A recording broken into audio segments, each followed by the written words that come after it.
Di pemukiman pinggir Jakarta yang sesak, Irwan, seorang pemulung, menjalani hari-harinya dengan memungut barang bekas dari satu gang ke gang lain. Lingkungannya penuh dengan rumah-rumah berdempetan, gang sempit yang hanya cukup untuk satu motor, dan tumpukan sampah yang seperti tak pernah habis. Bau anyir bercampur amis sudah jadi bagian dari hidupnya. Sore itu, langit Jakarta gelap, seolah menandakan hujan deras akan segera turun. Irwan dengan gerobaknya yang berisik karena roda yang sudah aus, berhenti di depan salah satu rumah kosong yang terkenal angker di wilayah itu. Rumah itu tua, catnya terkelupas, pintunya hampir lepas, dan rumput liar menjulang di halaman. Anak-anak kampung sering cerita kalau mereka dengar suara tangis dari dalam. Tapi Irwan yang tidak percaya tahayul hanya tertawa setiap kali mendengar cerita itu. Paling-paling cuma tikus yang gede aja, gumamnya sambil mengikat tumpukan kardus di gerobaknya. Saat dia mengelongok ke arah halaman rumah itu, matanya menangkap sesuatu yang aneh. Di tumpukan sampah di depan rumah, ada sebuah boneka kecil, lusuh dengan mata yang hanya tinggal satu. Boneka itu terlihat tidak seperti barang biasa, wajahnya seperti terlalu nyata. Tapi Irwan tidak berpikir panjang, barang adalah barang. Kalau ada yang masih bisa dijual ke pengepul, kenapa dibuang? Ia meraih boneka itu, membersihkan debu dan lumpur di pipinya, lalu meletakkannya di atas gerobak. Angin sore tiba-tiba berembus dingin, menusuk tulang, membuat sedikit bergidik, tapi dia mengabaikannya. Malamnya, setelah selesai memisahkan barang-barang yang ia kumpulkan, Irwan duduk di kamar sempit kontrakannya. Kamar itu hanya berisi kasur tipis, kipas angin yang nyaris mati, dan meja kecil untuk makan. Boneka tadi ia letakkan di sudut ruangan, berdiri menghadap ke pintu. Entah kenapa, semakin lama dia melihat boneka itu, semakin terasa ada yang tidak beres.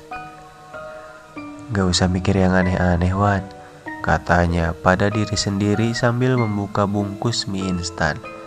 Tapi mata boneka itu seolah menatapnya.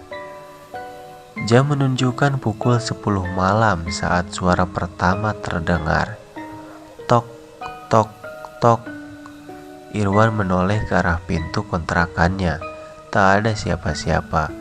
Ia menghela nafas, berpikir itu hanya suara dari gang sempit di luar.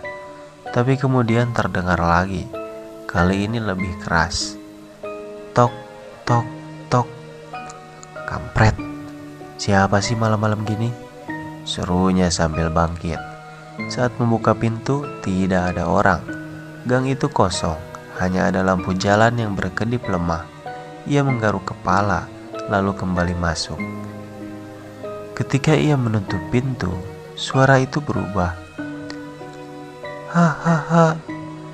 Tawa kecil, serak, terdengar dari sudut kamar. Irwan membeku. Ia menoleh perlahan, dan matanya langsung tertuju pada boneka itu. Posisi boneka itu sudah berubah. Jika sebelumnya menghadap pintu, kini kepala boneka itu sedikit miring, seolah menatap langsung ke arahnya. Irwan mencoba menyangkal apa yang ia lihat. "Pasti tadi gua yang mindahin, pasti nih."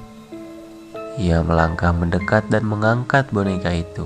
Rasanya lebih berat dari sebelumnya dan hangat, seperti tubuh manusia. Ia merinding, tapi dengan cepat melempar boneka itu keluar jendela.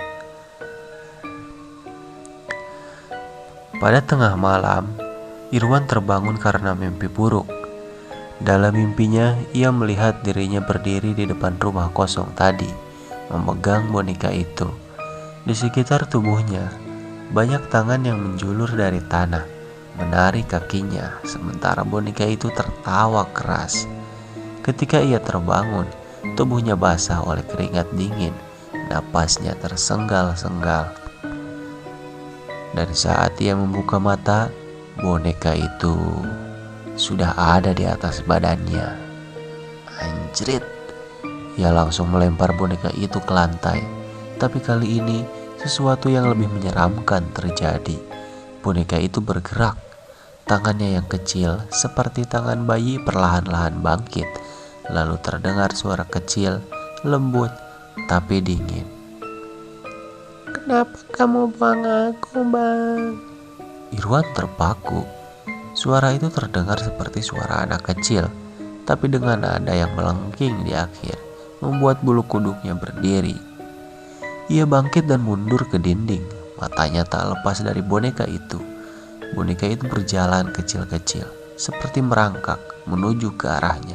Irwan berteriak, tapi tidak ada satupun orang di gang itu yang mendengarnya.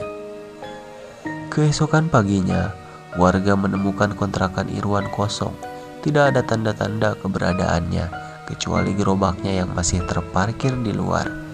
Tapi yang membuat semua orang ngeri adalah boneka lusuh yang mereka temukan di atas kasurnya. Boneka itu kini memiliki dua mata, yang satu tampak seperti mata manusia. Dan ketika salah satu warga mencoba mengambil boneka itu, terdengar suara kecil. Giliran kamu sekarang. Tamat.